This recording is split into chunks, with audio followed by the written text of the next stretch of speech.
Hello guys, welcome for another video na naman tayo. So syempre panibagong kaalaman. Syempre nandito tayo sa famous Daraga Church ng Albay. So konting history lang tayo, no? So this church was built 1773 and ayan, tignan nyo guys, napakaganda. Tignan nyo naman yan guys. Show them the church. Ayan. So this church was built 1773 and then the reason why kung bakit yung mga locals dito sa Legazpi, Albay, pinayo nila yung church na to dahil gawa nga ng lumubog po yung or natabunan po yung Kagsawa Church gawa po ng Mayon volcano eruption. Okay? Ayan. So guys, ayan, tignan nyo, napakaganda. Isipin nyo, 1773, di ba? Hanggang ngayon nandito pa. And by the way guys, ayon sa mga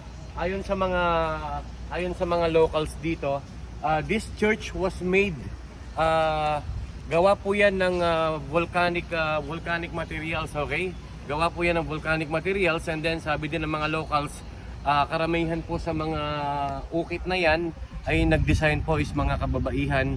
Gawa nga po yung mga kalalakihan dati, sila po yung nagbubuhat ng mga volcanic rocks, yan yung mga bato. Ayan. So guys, nakikita nyo, no? Kung napansin nyo, 1773, so mapapansin nyo na agad kung gaano ka-artistic yung mga Pilipino. Okay? Ayan. So,